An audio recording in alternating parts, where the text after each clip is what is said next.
अस्सलाम वालेकुम नाज़रीन, मैं मोहम्मद असलम हुसैन सियासत की आलमी ख़बरों में आप सबका इस्तकबाल करता हूँ। इजरायली वज़ीर-ए-आज़म बेंजामिन नेतन्याहू ने कहा है कि हमास के ज़ेर तहवील यरगुमालियों की रिहाई के बदले गाज़ा से हमारे फौजियों के इनखला का कोई सवाल नहीं पैदा होता। नेतन्याहू ने मकबूजा मगरबी किनारे में गैर कानूनी यहूदी बस्ती में मौजूद बनाई डेविड अस्करी एकेडमी से खिताब में इजराइल और हमास के दरमियान मुमकिना यरगुमालों के तबादले से मुतालिक गौर किया। नेतन्याहू ने कहा कि अपने अहदाफ की रसाई तक गाज़ा में जंग जारी रहेगी। यरगुमालियों से मुतालिक मुमकिना तबादला होने की सूरत में भी गाज़ा से इजरायली फौजियों का इनखला नहीं होगा और ना ही इजरायली जेलों में बंद हज़ारों फ़लस्तीनियों को रिहा किया जाएगा।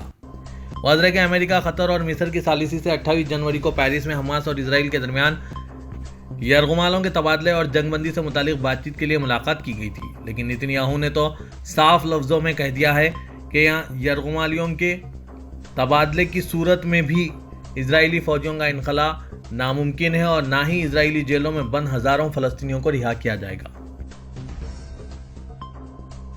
वर्ल्ड हेल्थ ऑर्गेनाइजेशन के डायरेक्टर जनरल टेड्रोस ने कहा कि गाज़ा की पट्टी को मनसूबाबंदी करदा खुराक की इमदाद की फराहमी में ताख़ीर से फाका कशी के शिकार गाज़ा के बाशिंदों को शदीद मुश्किलात का सामना करना पड़ा है। उन्होंने सोशल मीडिया प्लेटफॉर्म एक्स पर अपनी पोस्ट में कहा है कि गाज़ा के खान यूनुस इलाके के नासिर अस्पताल में जारी वसी पैमाने के फौजी ऑपरेशन से के बावजूद आलमी इदारा सेहत और इसके शराकतदारों ने कल 400 के करीब मरीजों को बुनियादी तिब्बी साजो सामान की तरसील की है। अस्पताल को खुर्दुनी अशिया भेजने की कोशिश करने का भी जिक्र करने वाले टेड्रोस ने कहा है कि हम इसमें कामयाब नहीं हो सके। उन्होंने कहा, इस तरह की ताक़ीर से कमज़ोर मरीजों की सेहत के खतरात बढ़ जाते हैं और तिब्बी अमले के काम में खलल पड़ रहा है। नासिर अस्पताल इस वक्त तकरीबन 400 मरीजों को खिदमत फराहम करने की वजाहत करने वाले WHO के डायरेक्टर जनरल टेड्रोस ने बताया कि वहाँ तिब्बी सामान, ईंधन और खुराक की शदीद कमी है। चेक पॉइंट पर कार्रवाइयों के बाद खुराक की इमदाद की तकसीम और नासिर अस्पताल तक इसकी नकल व हमल में ताख़ीर होने पर तवज्जो मबज़ूल करवाते हुए डायरेक्टर जनरल ने कहा कि यह सूरत हाल ज़ाहिर करती है कि गाज़ा के लोग जो शदीद भूख समेत जहन्नुम के हालात में ज़िंदगी गुजार रहे हैं, इंतहाई लाचार हैं। नाटो के सेक्रेटरी जनरल स्टोलनबर्ग ने कहा है कि मजबूत नाटो के लिए दिफाई सरमायाकारी में इजाफा किया जाना चाहिए। स्टोलनबर्ग ने दारुल-हुकूमत वाशिंगटन में अमरीकी ऐवान नुमाइंदगान के स्पीकर माइक जॉनसन और ऐवान नुमाइंदगान के अक़लियती रहनुमा हकीम जैफरी से मुलाकात में कहा कि एक मजबूत नाटो अमेरिका के लिए स्ट्रैटेजिक अहमियत का हामिल है। ये बताते हुए कि नाटो अमेरिका को दीगर तमाम आलमी ताकतों के मुकाबले में इत्तेहादियों का ज़्यादा जामे नेटवर्क फराहम करता है। स्टोलनबर्ग ने कहा कि दिफाई सरमायाकारी में इजाफे के इत्तेहाद की ताकत को मजबूत किया जाना चाहिए। उन्होंने कहा कि यूक्रेन के लिए अमेरिकी हिमायत इस मुल्क की बका और यूरोप के इस्तेहकाम के तहफ़्फ़ुज़ के लिए कलीदी अहमियत की हामिल है। बातचीत के एक हिस्से के तौर पर स्टोलनबर्ग ने नाटो की पार्लिमानी असम्बली के शरीक चेयरमैनों और अमरीकी ऐवान नुमाइंदगान के खारिजा उमूर की कमेटी के रहनुमाओं से भी मुलाकात की।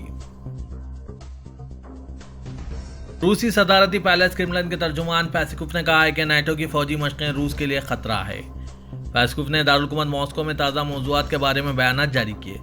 नाटो की मुतवक्के सेंट फास्ट 2024 नामी मशक़ों के बारे में उन्होंने कहा कि नाटो हमारे खिलाफ खतरा तश्कील देने में अपना किरदार अदा करना जारी रखे हुए हैं। हम इसे इस निगाह से देख रहे हैं और इसके मुकाबिल ज़रूरी हिफाजती इक़दाम किए जा रहे हैं। उन्होंने कहा कि ये इत्तेहाद सालों से अपना इंफ्रास्ट्रक्चर रूसी सरहदों की तरफ फैला रहा है।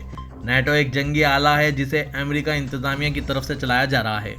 पेस्कोव ने कहा कि गुज़श्ता हफ्ते बोल्गोरोद में 65 यूक्रेनी जंगी कैदियों समेत कुल 74 अफराद पर मुश्तमिल रूसी तैयारे को गिराए जाने के वाक़े की भी तफ्तीश की जा रही है।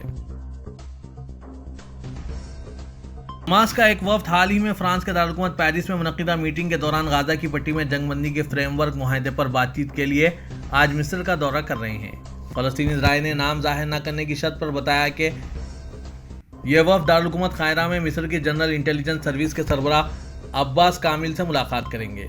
मिस्र में हो रहे इजलास में पेरिस इजलास के नताइज पर तबादला ख्याल किया गया। इसमें गाज़ा में जंगबंदी के लिए कई इक़दाम का खाका पेश किया गया। इससे कबल हमास के पॉलिटिकल ब्यूरो के सरबराह इस्माइल हनिया ने ऐलान किया था कि हमास को पेरिस इजलास में तजावीज़ मौसूल हुई है, जिसमें गाज़ा में तशद्दुद रोकना और इजरायली जेलों से फ़लस्तीनी कैदियों की रिहाई के बदले में हमास के हाथों यरगुमाल बनाए गए लोगों को रिहा करना शामिल है।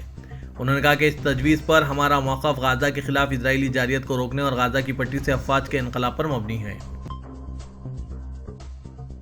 इजरायली फ़ौज ने कहा है कि हमास के हमलों को रोकने के लिए गाज़ा की सुरंगों को मसनूई सैलाब के ज़रिए बहाकर اس کا نیٹ ورک تباہ کیا جائے گا۔ فوجی ترجمان نے میڈیا رپورٹس کی تصدیق کی ہے جن میں کہا گیا ہے کہ اسرائیل نے بالآخر مصنوعی سیلاب کی مدد سے حماس اور اس کی زیر زمین بنائی گئی پیچیدہ سرنگوں کو تباہ کرنے کا فیصلہ کیا ہے۔ العربیہ کے مطابق تاہم اسرائیلی فوج کے ترجمان کا کہنا ہے کہ اس مصنوعی سیلاب کے خطرے کو کم رکھنے کے لیے ضروری آلات نصب کیے گئے ہیں۔ امریکہ کی فوجی اکیڈمی کی رپورٹ کے مطابق اکتوبر میں جب جنگ شروع ہوئی تو غازہ میں 500 کلومیٹر سے زیادہ لمبی 1300 سرنگیں موجود تھیں۔ ان سرنگوں کو غازہ میٹرو کا نام دیا گیا۔ یہ حماس کی جنگی حکمت عملی میں اہمیت کی حامل ہے۔ 7 اکتوبر سے اب تک لگ بھگ 27,000 فلسطینی ہلاک ہو چکے ہیں۔ اس کے باوجود اسرائیلی فوج ابھی تک اپنے یرغمالیوں کو چھڑا سکی ہے، نہ حماس کا خاتمہ ممکن ہوا ہے۔ اگرچہ مسلسل بمباری کی جا رہی ہے، ٹینکوں کا بے دریغ استعمال جاری ہے اور اسرائیلی اتحادی ملکوں سے ڈرونز کی مدد بھی حاصل ہو رہی ہے۔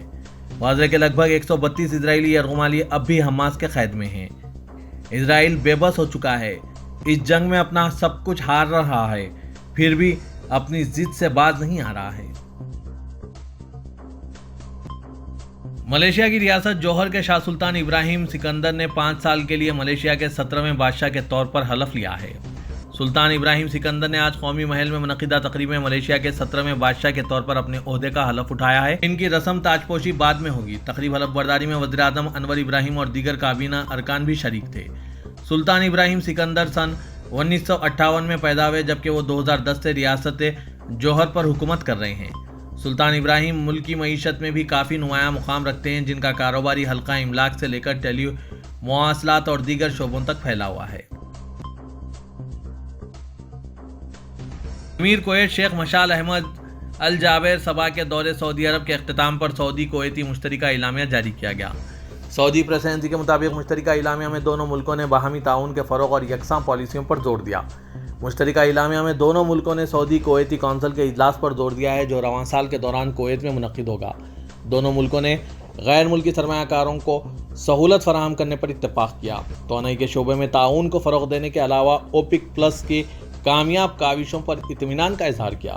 مشترکہ اعلامیہ میں صنعتی شعبے میں ہم آہنگی اور دفاعی شعبے میں تعاون کے فروغ پر اتفاق کیا ہے۔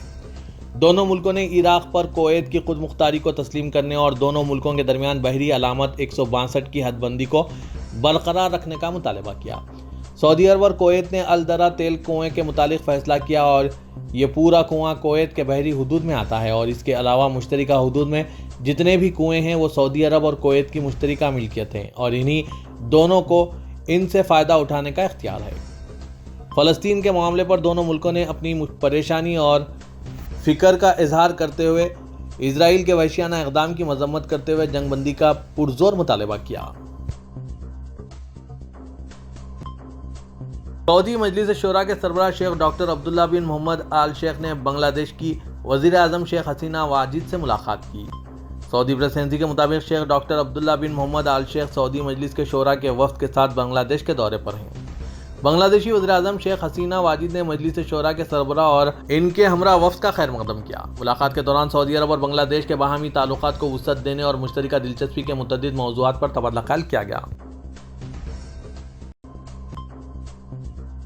مالدیپ میں وزیر اسلامی امور ڈاکٹر محمد شہین نے کہا ہے کہ ائمہ مساجد کو تعلیم کے لیے سعودی عرب روانہ کیا جائے گا۔ سبق ویب سائٹ کے مطابق انہوں نے کہا ہے کہ بعض ائمہ ماسٹر اور پی ایچ ڈی کے لیے جائیں گے جبکہ بعض دینی علوم اور تربیت حاصل کرنے سعودی عرب جائیں گے۔ انہوں نے کہا کہ ملک کی اہم مساجد کے ائمہ و معززین کو سعودی عرب سمیت ملیشیا، مصر، انڈونیشیا اور مراکش تربیت کے لیے روانہ کیا جاتا ہے۔ وزارت نے ائمہ کی تربیت کے لیے انہیں بیرون ملک روانہ کرنے کا پروگرام تیار کیا ہے۔ ترکیہ گرینڈ نیشنل اسمبلی کے اسپیکر نومان خرطلمش نے متحدہ عرب امارات کے صدر محمد بن زاید ال نہیان سے ملاقات کی۔ ابوظہبی کے قصر البہار میں نہیان سے انہوں نے ملاقات کے دوران دو طرفہ تعلقات کے ساتھ ساتھ علاقائی اور عالمی امور پر تبادلہ خیال کیا۔ ملاقات کے دوران ترکیہ کے اسپیکر نومان نے ترکیہ اور متحدہ عرب امارات کے تعلقات کی سطح پر اپنے اطمینان کا اظہار کیا اور کہا کہ دونوں دوست اور برادر ممالک کے درمیان تعاون بہترین سطح پر ہے اور ان کی خواہش ہے کہ ہر میدان میں اس میں مزید اضافہ ہو۔ گوشہ خانہ ریفرنس میں 14 سال قید با مشقت کی سزا سنائے جانے کے بعد عمران خان کی اہلیہ بشرا بی بی کو بھی گرفتار کر لیا گیا۔ ڈان نیوز کے مطابق احتساب عدالت اسلام آباد نے بانی P T I Imran Khan اور ان کی اہلیہ بشرا بی بی کو توشہ خانہ ریفرنس میں 14 سال قید با مشقت किसी भी अवामी ओहदे के लिए 10 साल के लिए नाअहल करार देने के अलावा 78 करोड़ 70 रुपए जुर्माना भी आयद किया है। आज की समाअत के दौरान इमरान खान को अदालत में पेश किया गया था, जबकि बुशरा बीबी अदालत में पेश नहीं हुई थी। फैसला सुनाए जाने के बाद बुशरा बीबी गिरफ्तारी देने के लिए खुद अडियाला जेल पहुंची, जहां पहले से ही मौजूद टीम ने इन्हें गिरफ्तार कर लिया। इस मौके पर अडियाला जेल के अतराफ में पुलिस की भारी नफरी तैनात थी। गिरफ्तारी के बाद बुशरा बीबी को अडियाला जेल की ख्वातीन बैरक में मुंतकिल कर दिया गया। मुस्लिम लीग नवाज की रहनुमा और चीफ ऑर्गेनाइजर मरियम नवाज शरीफ ने कहा है कि मैं इमरान खान की बीवी की गिरफ्तारी पर खुश नहीं हूं। मरियम नवाज ने आज 4 शुबे को नारवाल में जलसे से खिताब में इमरान खान की अहलिया की तोशाखाना केस में गिरफ्तारी पर रद्दअमल जाहिर करते हुए कहा कि मैं किसी की तकलीफ पे खुशी नहीं मनाती, लेकिन एक निज़ाम आसमान से भी चलता है। उन्होंने कहा कि कल इमरान खान को कौमी राज अफशा करने पर 10 साल कैद की सजा हुई, आज इसकी बीवी को सजा हो गई। ये लोगों को चोर चोर कहते थे, आज ये पूरे खानदान समेत चोर साबित हुए हैं। मरियम नवाज ने कहा कि मुझ पर कोई चोरी का इल्ज़ाम नहीं था, मैं भी किसी की बहन बेटी थी, किसी की माँ थी। मुझे सज़ा सिर्फ इसलिए मिली कि बाप का साथ क्यों दिया।